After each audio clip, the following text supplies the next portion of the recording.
When it comes to Pokemon games, Pokemon Go is a bit unique in that your Pokemon types only affect which moves are extra effective against it, and which moves are extra effective when it uses them. For example, Venusaur, being a well-known grass type of Pokemon, will get a 25% bonus to its damage whenever it uses a grass type move.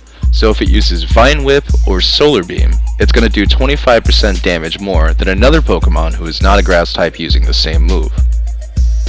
This is that stab bonus so many of you have been hearing about. It stands for same type attack bonus. This means that you're receiving another 25% damage bonus on top of whatever you have. Additionally, some Pokemon types are extra effective against other Pokemon types, so it's well known that with the starter Pokemon, Bulbasaur, Charmander, and Squirtle, that Charmander's fire type will be Bulbasaur's grass type, and Bulbasaur's grass type will be Squirtle's water type. Turns the game into a good game of rock, paper, scissors. This also means that to maximize your damage, you're best off often figuring out what type of Pokemon you have will counter a defender in a gym, and make sure it has the same type of moves. This will stack both of those percentages. This will give you your stab bonus and another 25% on top of that, giving you a steady 1.5625 damage bonus with all your attacks. This compounds and adds up to a 56% damage increase, making your Pokemon type selection one of the most strategic things you can do before a battle. And just to make this game a little bit more complicated, a lot of Pokemon have more than one type. Lapras is one of my favorites, and he's a water and an ice type. Normally it would be a great idea to counter his water type with a grass type. However, because Lapras features ice attacks, which he's extra strong at using due to that stab bonus, ice being very effective against grass is going to mean your Venusaur is going to have some trouble.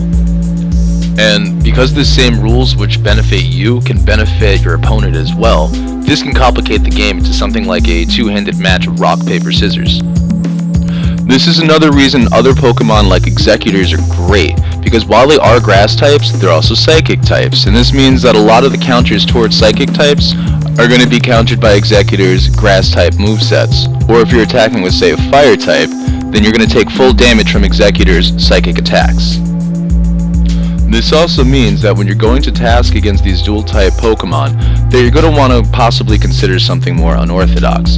For example, Jynx is not one of the most powerful Pokemon in the game. However, Jynx being a psychic type will take less damage, 25% less, against Executor's psychic attacks, and Executor always has a psychic quick attack. Additionally, Jynx is also an ice type, meaning she's extra effective if she uses ice attacks, and she has some. Ice attacks being very effective against Executor means that a Jynx can cause a lot of trouble for an Executor that even has a higher CP rating than she does. This system can also set up for a lot of unexpected complications. For example, Snorlax is one of the most powerful, rare, but still normal type Pokemon in the game, and this means that fighting type Pokemon should be a good counter to it. However, a lot of Snorlaxes, especially ones placed by smart, lucky players, have Zen Headbutt, and Zen Headbutt is a psychic move type. This means that Snorlax, even though it doesn't get a stab bonus with Zen Headbutt, that if someone tries to match a fighting type of Pokemon against it, that fighting type is going to take 25 extra damage every time Snorlax headbutts it. Needless to say, that's going to make life much more difficult for a fighting type because even though they have high defense, they tend to have low HP. They can't take it.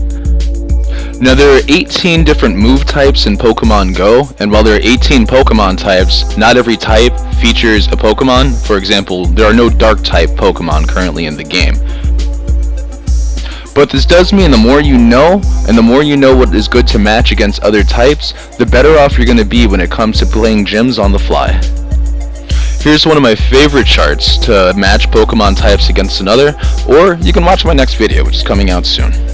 But that wraps up the mechanics of how Pokemon move types work, folks. I want to thank you guys for watching, and remember, this is a brand new channel, so if you like what you're seeing, you know where that subscribe button, give this video a like.